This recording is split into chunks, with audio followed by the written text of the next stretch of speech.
So, Hogan, you've been a guy who has always been on the receiving end of questions from the media. You ever think about what it would be like? Well, you used to do that too, but these days at the White House, you ever think what it'd be like to be sitting there in the audience firing questions at the White House press secretary? I've only dreamed about it, Tim. Yeah. If only that could be a reality. Do you think you could help? Do you think you could help make my dreams come true tonight? Well, I don't know. I mean, we can talk to somebody though who knows a little bit about it, and we will do that in just 1 second. But first, please like and subscribe and do all the things because this is the Line Drive podcast.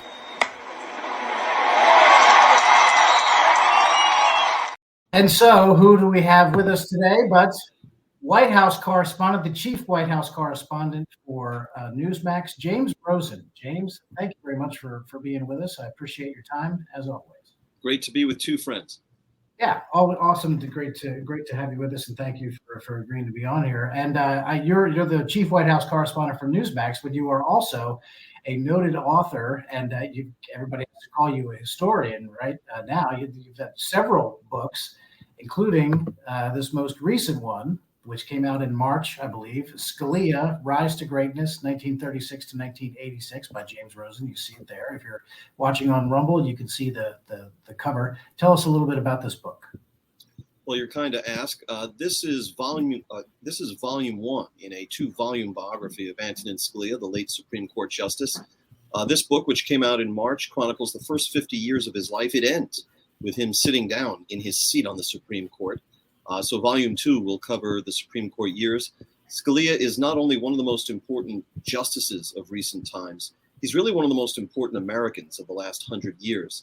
And this book, Scalia, Rise to Greatness, tells the story of how he reached the pinnacle of his profession of American law with a vote in the United States Senate of 98-0. And that tiny imperfection, the fact that 2 senators didn't vote, bothered Scalia, who was committed not just to excellence, but to perfection for the rest of his life. As late as 2005, when he was serving on the Supreme Court for 19 terms at that point, he could still be heard telling students visiting the Supreme Court, let's make it 100. That's funny. Yeah, I guess, man, if you're a guy like that, maybe something like that does stick in your craw. I mean, if you've made it to the very, very top of your profession, what self-critiques could you have left, really? Yeah, I'm willing to experiment with that kind of perfection myself, but I'm definitely unlikely. But James, you actually knew it, right? That's right. You had meals with him. You kind of got to know him over the years as much as you can know a Supreme Court justice, I guess. Yeah, and that's really why this book exists, because when I first came to Washington in 1999, 30 years old, brand new Washington correspondent for the Fox News channel, one of the first things I did was write to Justice Scalia to seek an interview. This led to a lengthy correspondence between the two of us that was frequently amusing, that went on for about 2 years. I'll be quoting from that correspondence in volume 2. And it also led to a pair of lunches that we had, just the two of us, one-on-one each time, at his favorite place, which is a long-gone Italian restaurant called the AV Ristorante Italiano. It was a very modest restaurant with like fake plastic grapes on the walls. And it was located in what was then a fairly sketchy neighborhood of Washington. And we broke bread together. We drank wine together. He made me eat off of his plate. I said, Mr. Justice, he said, come on. So now 30-year-old me is shoveling Antonin Scalia's vegetables, Justice Scalia's vegetables, into my mouth. He even drove me back to my office at Fox News on Capitol Hill both times in his car.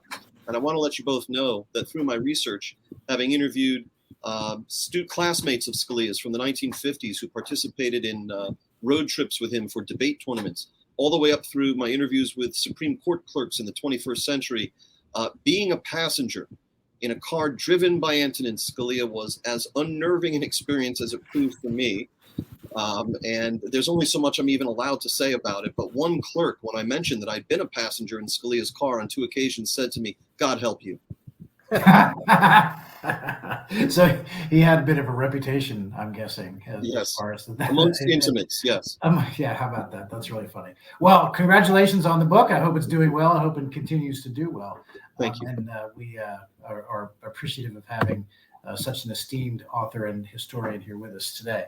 But in your other job, which is that of White House correspondent for Newsmax, chief White House correspondent for Newsmax. You lob questions at people like John Kirby and Karine Jean-Pierre on a daily basis. And here's a couple of them. This one, the first clip is you asking a question of John Kirby, and it's you're reading to him that as we get to the clip, it'll come in at the tail end. You're reading what is now the infamous text message from Hunter Biden to his Chinese business partners, threatening them and saying that he was sitting in the room right that very second with his father, Joe Biden, who was at that time the vice president of the United States. And then the second clip in this is you doing something similar to the White House press secretary. Hang on a second. Here waiting for the call with my father, unquote. So just a couple of questions about this. First, does this not undermine the president's claim during the 2020 campaign and the reaffirmations of that claim by his two press secretaries since then, that he never once discussed his son's overseas business dealings with him? No, and I'm not going to comment further on this. We're good. I'm not. James, let me save you some. Let me save you some breath. If you're going to ask about this, I am not addressing. I know you do more than I'd like you to have. I am not going to address this issue from this podium. I'm just not going to do it. All right. I'm not going to do Where it. was the precedent on it? Thank you. Thanks, guys. Have a great week. That turned out to be false. Are you sorry about that? I'll see you tomorrow. Come talk to me. I'll see you tomorrow. So there, in that one there, you just chased her. We chased both of them off the podium in both of those instances. What watching those, and I'm sure that's not the first time you've seen them. What describe your relationship, if you would, with the White House communications staff? What you see as your role, how they treat you. What for the folks at home who don't live in this kind of world? What's that all like? So this is not my first stint as a White House correspondent. I covered the White House for Fox News from 2000 to 2005, the last year of Bill Clinton and the first 4 years of the Bush-Cheney administration. I was always the number 3 of a 3-man crew. So you had the number 1 guy, they're both now deceased, unfortunately, Jim Angle, who would think deep thoughts, cultivate sources, go to the briefing, and prepare the package for what was then Brit Hume's nightly newscast. The number 2 guy, which is the late Wendell Goler, that person's job would be to do live shots on the North Lawn pretty much all day, starting in the morning. And the number 3 guy would be the person who would fill in for number 2 when number 2 would fill in for number 1, and who would fill in for them both when Mr. Bush went to Crawford, Texas for long stretches. And the role really hasn't changed in the sense that my job is to gather information and facts. And there's a variety of ways of doing that, of which one of them is the White House press briefing, not always the most effective. And then to synthesize those facts in an entertaining and digestible way and report them to the American people. Really, I like to say, when I talk to students who are expressing an interest in going into journalism for a career or studying it in college, I always ask them, well, why do you want to be a reporter? And you get the same range of responses usually every time. They range from, I want to help people. I want to help children. I want to be a voice for the voiceless. I want to speak truth to power. And I wind up saying that all of those are noble and admirable goals, but they don't have anything to do with why good reporters, honest reporters, become reporters. If you want to help people, become a social worker. If you want to help children, become a children's advocate. If you want to be, if you want to speak truth to power, write a column. Don't be a reporter. And if you want to be a voice for the voiceless, run for Congress. The only reason to become a reporter, the only reason that good and honest reporters become reporters, is because we care about adducing new facts to the record of our times. And the greatest compliment ever paid to a reporter that I know of was paid to my hero and late friend, Tom Wolfe, who is known for having written many contemporary classics, both in fiction and nonfiction, from The Radical Chic to The Right Stuff to Bonfire of the Vanities. Bonfire of the Vanities. And on one of the back covers of his books, there's a blurb, I believe from Newsweek, where the reviewer said, no reporter has gotten more of his times down onto paper than Tom Wolfe.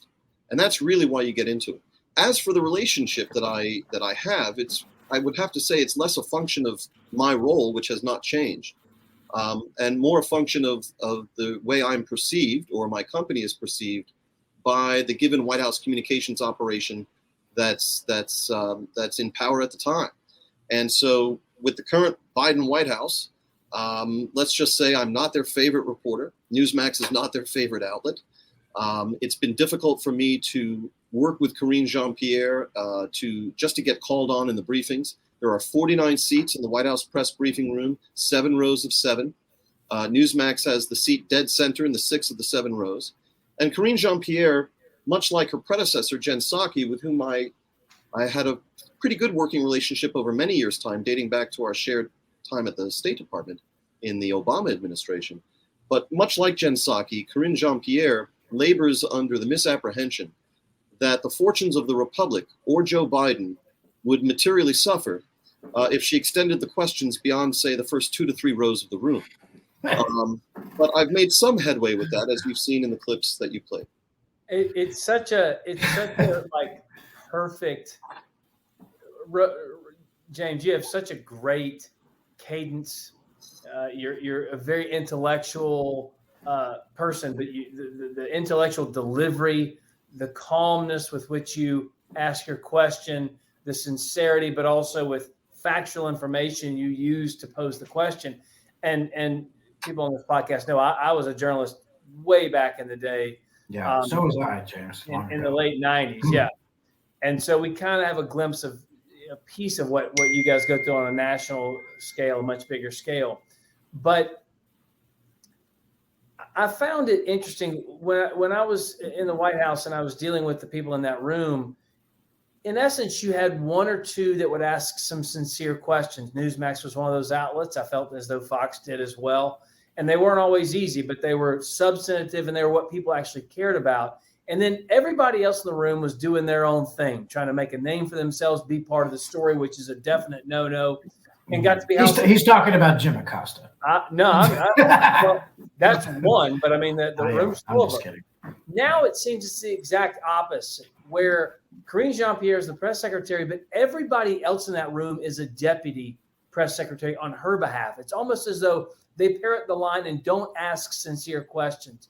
Do you feel any tension or mocking or people that around you that they're angry that you're actually trying to hold the administration's feet to the fire when you ask detailed, sincere questions? And if you do you even care? Before I get to that question, Hogan, I feel compelled, first of all, to thank you for your very kind words and to ask if you might put them in writing. And secondly, to ask what the consistent ringing of that bell is. Are you cooking eggs back there, Tim? What's going on? What is that? I think it's Hogan's email or something. I can't. There's a way to set it to not. Can't you just close the app? It is closed. It just keeps going off, and I don't know how to make it. You can't even kill it off. Well, I'm sure you can. I just don't know how. Okay, as long as it's not, maybe he was keeping score of different points you were making. That's right. He was making. Every time I used a $5 word, perhaps. I'll take it with it while you answer my question. So, I'm reluctant to comment on the motivations or my assessments of the motivations of my colleagues in that room. I'm friends with quite a number of those folks. I've known some of them for 20 years. I respect most of the folks in that room. I think that, you might ask different questions based on where you fall in the running order of that briefing. So if you're the first or second or third person to ask a question, your questions probably are going to be aimed at eliciting more facts about the story or 2 stories or 3 stories of the day. Right. Most of the Washington press corps operates under, from what I've seen, the belief that their mission should be to incrementally advance the given story or 2 stories of the day just a little bit and put a new headline on it. When you are called on 30 to 40 minutes into the briefing, most of those kinds of basic informational questions have already been posed. And so I've seen it as an opportunity, when I get called on, to cut through a lot of the sort of doublespeak or the answers that have been proffered up to that moment, and to ask things on a deeper basis or a more direct basis. Or in some cases, the questions that won't get asked. And so, for example, the clip you played where I read aloud in full the text of Hunter Biden's 2017 WhatsApp message to Henry Zhao, a Communist Party official, which was basically a shakedown effort in which the younger Mr. Biden mentioned that his father, the former vice president, was seated right next to him and, quote, "We want to know why the commitment hasn't been fulfilled." It was extraordinary to me that nobody else had asked that question, because that document, that WhatsApp message, had been released the night before by the House Ways and Means Committee. So it's an opportunity. I see it as low-hanging fruit. If others are not going to ask what are fairly basic, important questions that a lot of Americans want the answers to, then that's good news for me, because it gives me an open lane. Much like, I know you were there in 2020 and you did some excellent reporting on your own regarding Hunter's laptop and the different things and the open investigation into Hunter, right? Weren't you the one who broke the story about the potential tax evasion investigation that was going on with Hunter? On October 29th, 2020, 5 days before the election, when I was working for the Sinclair Broadcast Group, I broke the story that Hunter Biden was under active FBI criminal investigation of his finances. The Biden-Harris campaign said nothing. The FBI said nothing. DOJ said nothing. Hunter Biden and his attorneys said nothing. And aside from a mention the next day in Politico Playbook that I had reported this, there was no follow-up whatsoever from the press. I later spoke to members of the press, the sort of hardcore DOJ press corps that covers the Department of Justice full-time, as to why everyone was silent, and I got different answers about it. But that reporting held up because after the election, Hunter Biden came forward to say, "I'm under active FBI criminal investigation," and clearly that case is still with us. Oh, I remember. And so as you look around, and we lived through that, Hogan and I did, as on the Trump campaign, when no one outside of you and the New York Post, of course, who broke the story, and Fox News would touch anything involving the laptop. And I had reporters tell me privately, we begged them to write stories about it for the final 2 weeks. We had press conference calls with members of the House and the Senate and leadership on there, laying out all the different things that had been disclosed as a result of the laptop story. And a lot of them, some of them told me privately, look, you're not going to find any takers on this, because no one wants to be the one to break away from the pack.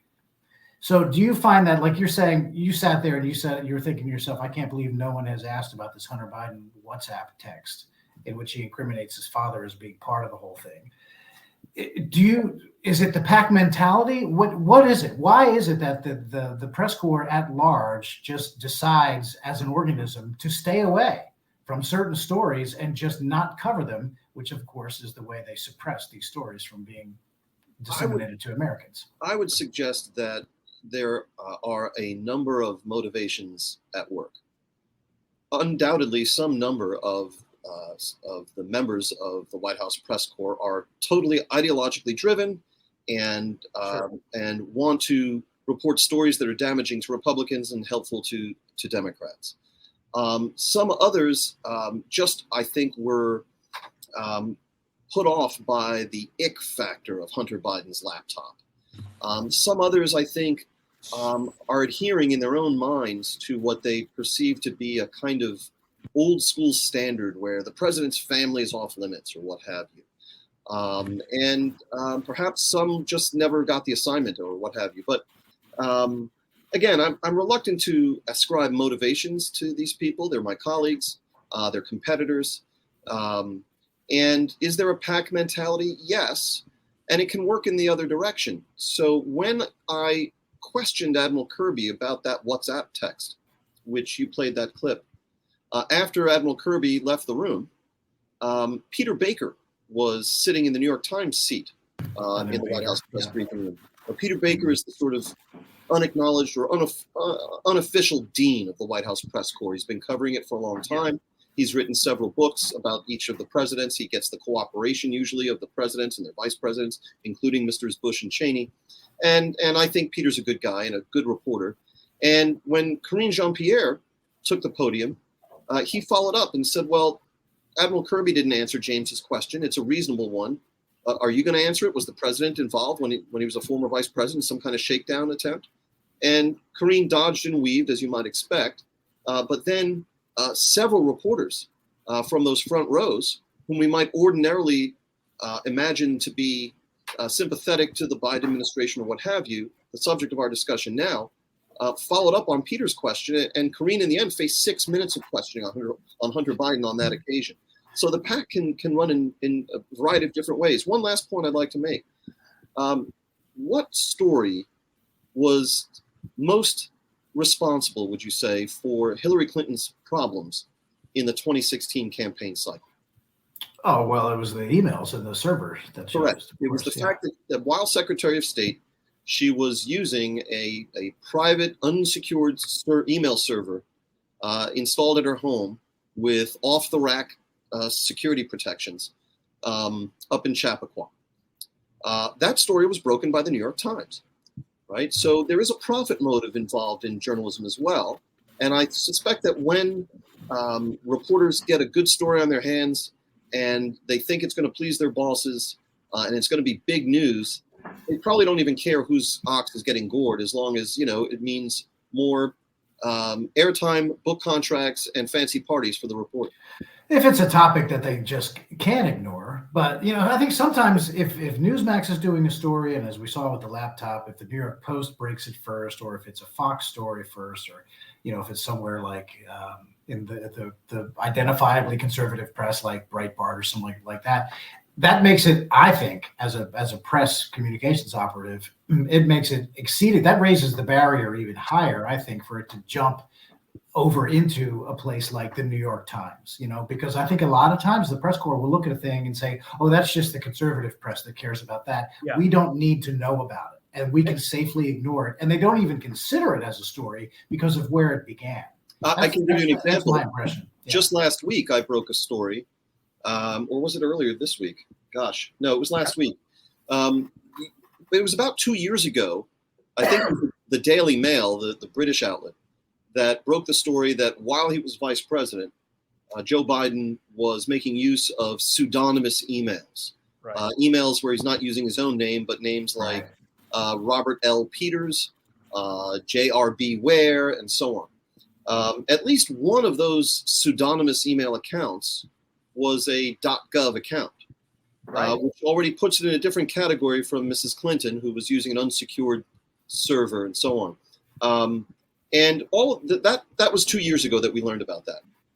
But this resurfaced about 10 or 12 days ago because Chairman Comer of the House Oversight Committee sent a letter to the National Archives demanding access to the unredacted portions of those emails and all documentation that the archives has in its possession relating to those email accounts. Once that story broke, and that was widely covered because it was a public official release from the chairman, a source of mine in the intelligence community got in touch with me and showed me the screen grabs and other means by which this individual was able to uncover and confirm the entity that hosted the domain for the robertlpeters.gov account. And I was able to report for Newsmax on air that entity was a unit of the Defense Department, the Defense Information Systems Agency, or DISA, which when you look at DISA's mission, its own stated mission in its own literature, its mission is to be a combat support group, and they use lots of fancy IT terminology, but basically to support the warfighter in cyberspace and to protect our cyber infrastructure from attacks. Now, they say on their literature that they work with people across the national security apparatus in the White House and elsewhere, but the Vice President of the United States has no statutory duties or authorities relating to the armed forces except to nominate candidates to the service academies. So the question is properly raised as to why this elite warfighter combat support agency of the Defense Department was setting up a pseudonymous email account for the Vice President of the United States so that he could conduct business on that account, including discussions of Ukraine, where his son, Hunter Biden, was CC'd on at least 2 of these emails within 19 days of each other. And the email address for Hunter Biden that was used was his Rosemont Seneca address, which is not secured at all.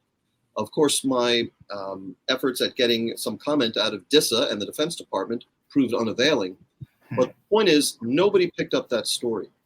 Now, if the same exact scoop about who hosted the Robert L. Peters domain were broken with the same exact writing and verbs and adjectives by one of my colleagues from the so-called mainstream media, I have every confidence it would have been picked up in Politico Playbook and perhaps led to follow-up reporting by other organizations. In this case, to your point, Tim, it did not. Right. This is one of the things that infuriates me. And it's such a great point, because it's almost as though the accepted elite standard bearers are the only ones that trigger that lemming response. Okay. Think about, and you guys showed a bunch of examples. We've been talking about it, but Joe Biden has a grandchild no one will acknowledge until the New York Times writes about it. And then all of a sudden it becomes a story, right? Right. Are in doubt. Saying it's anything as sad and as heartbreaking as a illegitimate child, but it's also as serious to national security and, you know, the very fabric of this nation as the story you just pointed out, with fake names and fake email accounts that go directly to the vice president. It's almost like they're the ones who have to write about it. So, but I'm going somewhere with this on a source issue. You mentioned some of the sources you go to. How do you feel is the best way to cultivate these sources? And also, have you ever run with a story where a source kind of burned you on something? And can you share that experience? Well, first of all, good sources, I think, gravitate toward reporters whom they see doing good work, number one. So the best way to cultivate good sources is just to be a good reporter. But there's a lot that goes into it. For example, when I was covering the State Department for Fox News on and off for 10 years, I always made it a point to dress in a certain way. There are certain men who like to dress in a very flashy sartorial splendor style, and maybe one of those is participating. Hey, Hogan, I don't want to right there, James. I don't want to embarrass Tim Murtaugh. You know, I thought you were talking about it. But I always found, because I was dealing with people who are GS 10s and 12s and 13s. These are a lot of them career bureaucrats at the State Department. I would literally dress like a bureaucrat. So that what is the goal of a reporter cultivating a source? To get that person to give you information. And by the way, a source is anyone who gives you information. It could be totally on the up and up, calling a press secretary and getting the date of something that's about to happen. Or it could be someone, as has happened for me, that you don't even know, strolling by the park bench in Lafayette Park where you have agreed to be at a certain appointed hour and handing me a manila envelope and continuing walking. Wow. Yes, I've met a source of the watch. I've actually met a source. Right so I've done it all. But so the idea is to cultivate people, to get them to give you information. In a lot of cases, it's actually against their own interests to give you that information. Right. And whole books have been written about this, the ethics of journalism. But I find you get good sources when you do two things. One, when you demonstrate a track record of good journalism. And secondly, the late, great Tom Wolfe once said, the reason there are so few great British reporters, he said, is because it's simply too undignified a profession for them. He said, there's lots of great British essayists, okay? But when you're a reporter, basically what you're engaged in doing is rattling your tin cup and pleading for information. And I've always found the best way to cultivate sources is to cultivate the idea, even if it's a delusion, even if you don't have the goods, but it's better when you do have the goods, to cultivate the notion in their minds that this is going to be an exchange of information. So that when you leave the message, and when you're a reporter, even your friends and your relatives don't want to answer the phone. You're really a man without a country. I've always found it's better to leave a message instead of saying, hey, NBC News is reporting X, can you help me match that? It's better to say, hey, I've come across a piece of intelligence about subject X that's of interest to you, the bureaucrat or intelligence community official or whomever that I'm calling. I'd like to run it by you. And if you have that track record behind you, that source thinks twice about blowing off the call. They know that you probably do have some information that it's best for them to figure out and learn what that is, so they call you back. Since we're here, if we have the time, I'd add one more element to this. Yeah, go ahead. Please. I mentioned to journalism students when I speak to student groups, etc. There's a line in a De Niro movie. Oh gosh, I think it's Heat. I can't remember which one it is, but it had the late great Ray Liotta in it. And Ray Liotta says to another character at one point in this movie, "To get down Broadway, Freddie, you don't go down Broadway." Okay, what he was saying for New Yorkers like myself who know this about the city, if you want to get from way uptown and take Broadway all the way down to get down to Lower Broadway, it'll take you forever. You're better off darting over to the West Side Highway or the East River Drive and taking one of those highways down and then coming back into the city to get to Lower Broadway, right? When you're covering an institution, let's say the White House, especially if, as we've already established in my case, the press operation is hostile to you, unfathomably and unnecessarily, but nonetheless unmistakably. Rather than rattle the tin cup, you want to cultivate the idea that you have information they need to know about. How do you get that information? It's not going to come from the White House. So you have to leave Broadway and go someplace else and then come back into Broadway. Where is that other place? Well, usually it's Capitol Hill, where there's 535 members and they're all talkative, okay? Yeah, right. If you're covering the State Department, you're going to go to the Pentagon, where there's this ancient and enduring antipathy between those two institutions. If you're covering the Pentagon, go to State. And then you get your information and you come back down into Lower Broadway and you place that call and you say, hey, I have come across some information I think you'd want to know about. And that's how you cultivate sources. As to your question about whether a source has ever burned me, nothing comes to mind immediately, but I'm at this so long, it's quite possible I might have forgotten something. Right. Maybe so. What's the biggest frustration that you have right now? It doesn't necessarily have to do with the personnel that are in the White House now, or the administration, or the ideological bent of the administration. Not necessarily that, but what day to day, what's your biggest frustration when you go to work and you have to deal with? Is there something that keeps popping up, something that frustrates you consistently? The fact that I'm not called on with regularity in that briefing, it makes it very difficult for me to do my job in that briefing. It's very unfair. I am accredited with the White House Correspondents Association for 20 years or so. I've had a hard pass, a White House hard pass, which is the badge you swipe at the Secret Service guard points to get onto the grounds, to get onto the White House complex. And I have and Newsmax has an assigned seat in that briefing room. So I'll understand if you don't call on me in every briefing. I'll understand if you don't call on me for 2 or 3 briefings. But to go 6 or 8 months without being called on is very frustrating.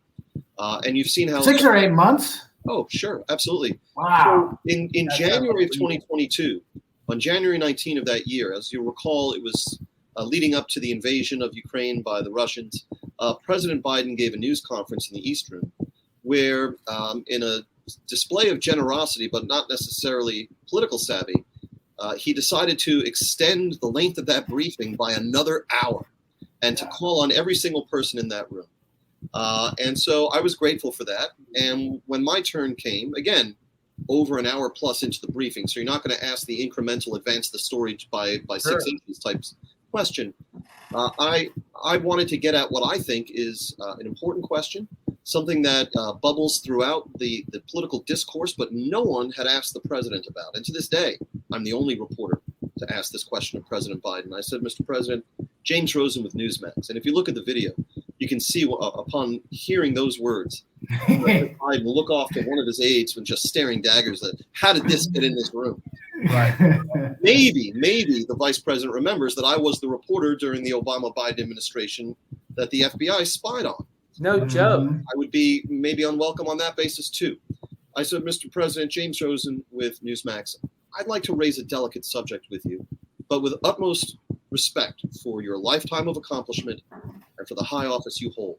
A poll was released this morning by Politico Morning Consult, which found 49% of registered voters disagreeing with the statement, Joe Biden is mentally fit.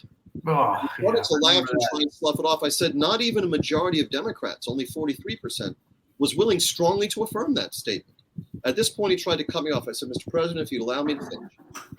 Why do you suppose it is that such large segments of the American electorate have come to harbor such profound doubts about your cognitive fitness? Thank you. Now, I knew he wouldn't spend a whole lot of time on that terrain, but his answer in total was, I have no idea. And then he moved on to someone else. And the very answer in many people's minds validated the question, because when you say, I have no idea, you are, in a sense, speaking to a mind that is empty.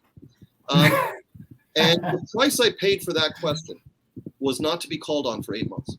Well, I think it's a price worth paying because the question was good. And I don't know if you practice your phraseology before a question, which would be an interesting question to ask you, which I'll get to. But I have a real, Tim and I have our own little axes to grind with different reporters in different situations, obviously. And I'm sure you have yours to grind with various officials.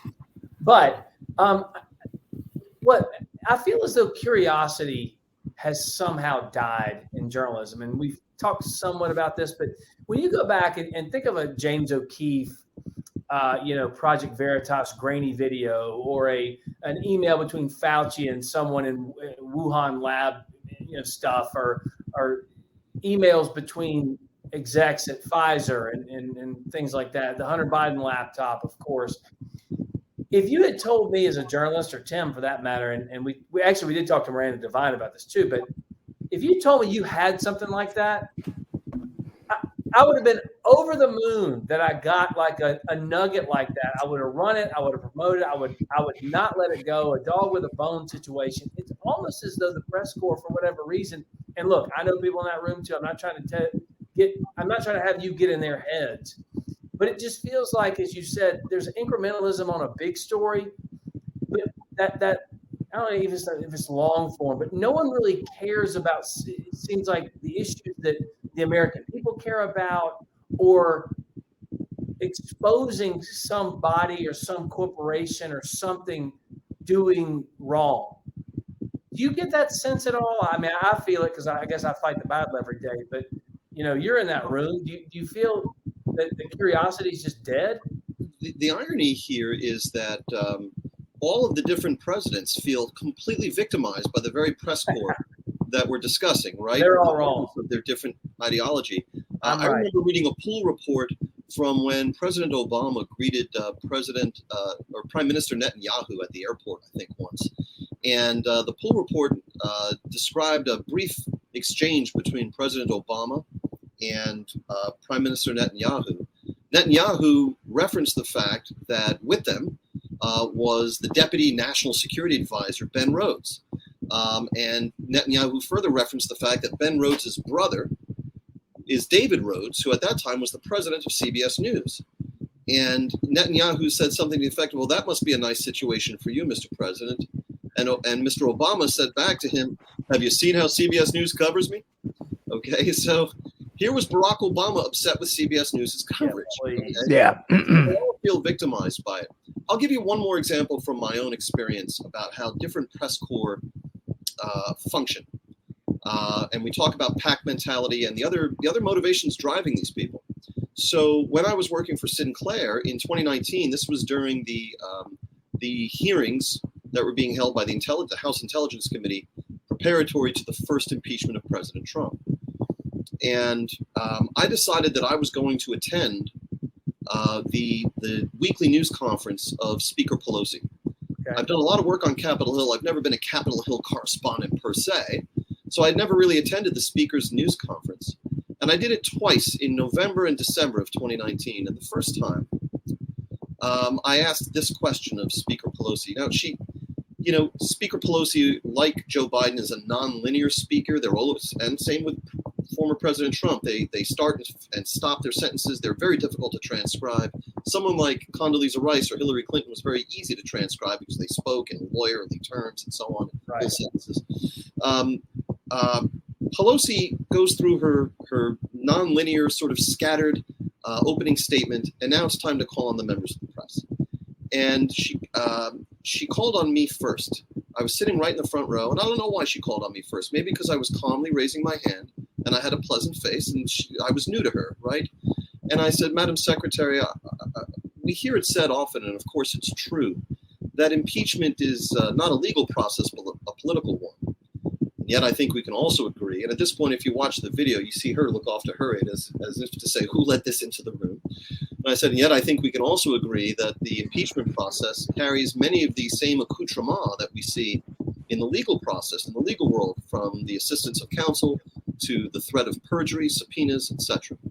I said, this was all demonstrated most vividly to my eye in yesterday's hearing, which had been the one with Marie Yovanovitch, when the chairman, Adam Schiff, reminded the minority that he would do everything in his power to protect the legal rights of the whistleblower to anonymity in that case. At which point the Speaker, Ms. Pelosi, said, right.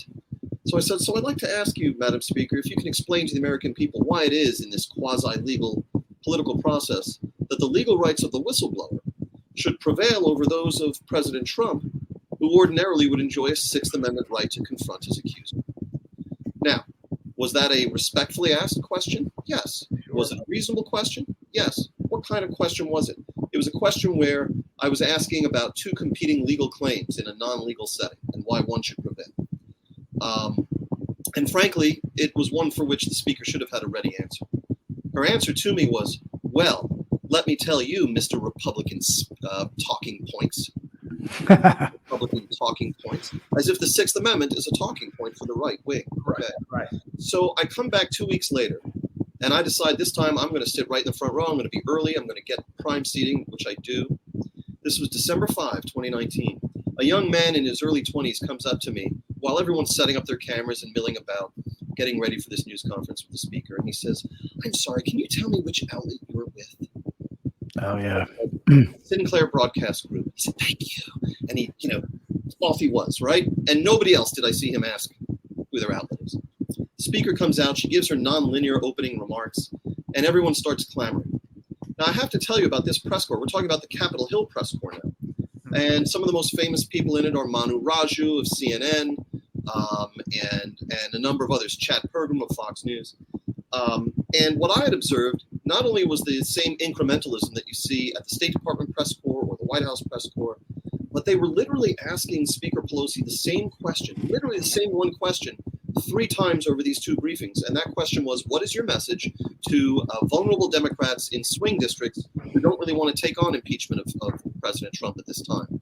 And she said the same answer all 3 times, which is, we are not whipping this. This is a vote of conscience, etc. Okay. That's pretty good. By the way. Yeah. So anyway, I raise my hand.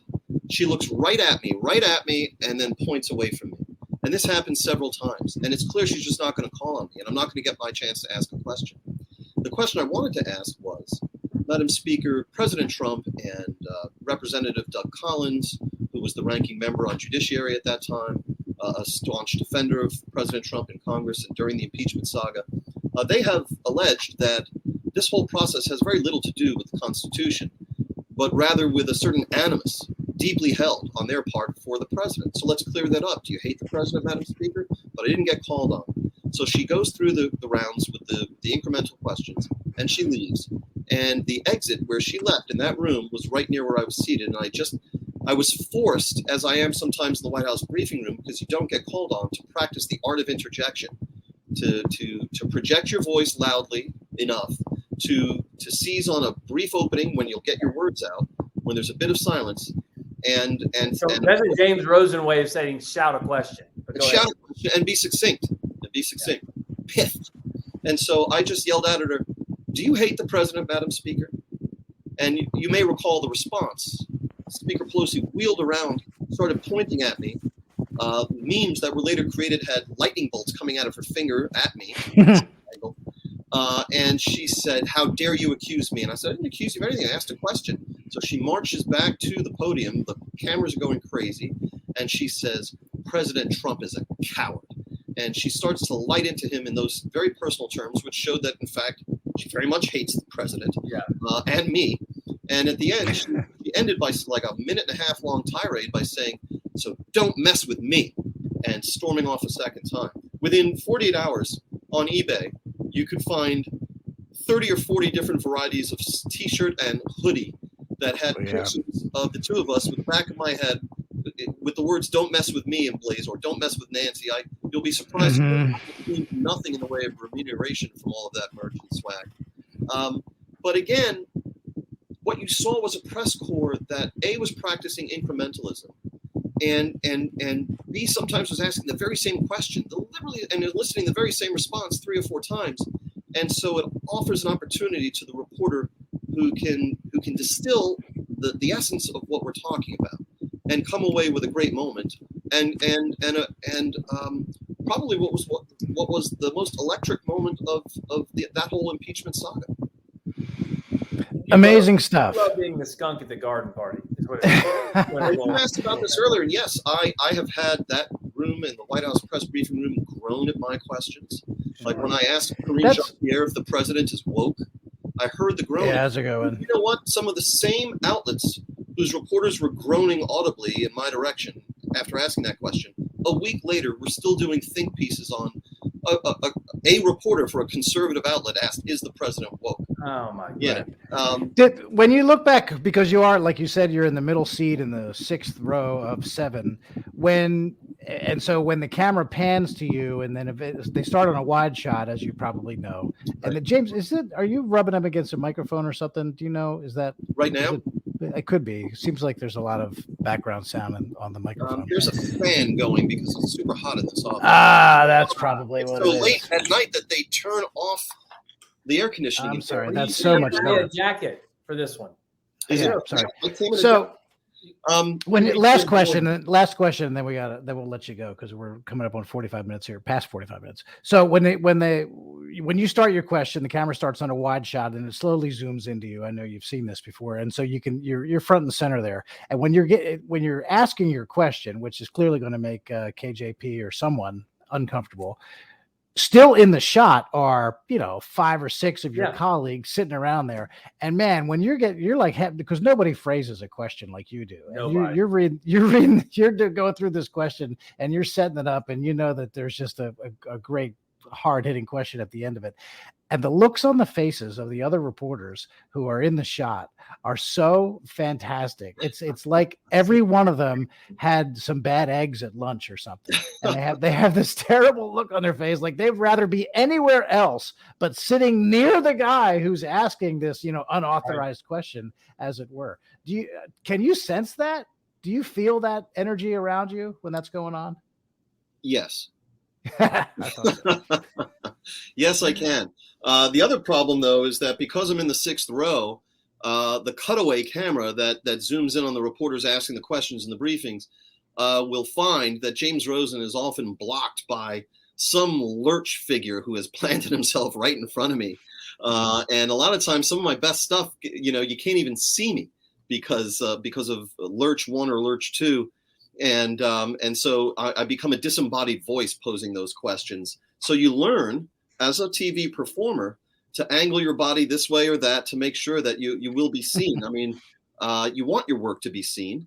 And all that comes with that, the aforementioned book parties and book contracts and the attention of Hogan Gidley and all the rest of it. Oh, yeah. I mean, that's you put Hogan last. Need to flip that list. Yeah. Okay. Hogan, last cracks here. You got anything else for James? No, I really appreciate the time, and I appreciate the work you do. And a mutual friend of all of ours, Joe Piscopo, I'm on his radio show, and I can't go on there without him mentioning you about the great work you do. And I honestly, I say this, James, not because I've known you for years now. I mean, I've got Carl Cameron's pager number in my phone. That tells you how how long I've been doing this. Campaign Carl and pagers. Jeez. Yeah, that's exactly right. So wow. Again, this isn't to blow smoke. I appreciate your curiosity in a briefing. I appreciate you, as you said here, not trying to further the same story, but finding a different story that people actually care about in this country. And they can care about 2 different things, don't get me wrong, but I just have always appreciated that. And of course, I think you're pretty funny. You're witty. Pithy is always a word I'd use to describe you too. So I just want to thank you for coming on this podcast and also kind of sharing the inner workings of what you do, how you do it, mentalities of reporters, because so many people we talk to, Tim and I both, are just so angry at the media. Their popularity sits somewhere between Congress and COVID. So they don't have a good reputation. So I just appreciate the work you do. I really do. I always have. So that's just thank you both. It was me. An honor to be on Line Drive podcast with 2 good friends. And when I come back and do my next appearance on this podcast, maybe we can find time for my Trump impersonation. Oh, yeah. Well, how much time do you need? That's a good tease, right? That's a good tease. We'll hold that for the next time. All so right. we do want to thank you, James, Chief White House Correspondent for Newsmax, James Rosen, and also I'm going to pull up the cover of your latest book, again, Scalia, Rise to Greatness, 1936 to 1986. Available, I presume, everywhere, Amazon and all of your major booksellers, James? That's right. Yep. And it's go to the Young Rosen College Fund, I'm sure. Go buy it. Also, so anyone who doesn't buy the book is stealing from my children, in essence. Yes, always the best way to sell that. Yes. So we appreciate your time, James, and thank you for stopping by, because this has been the Line Drive Podcast.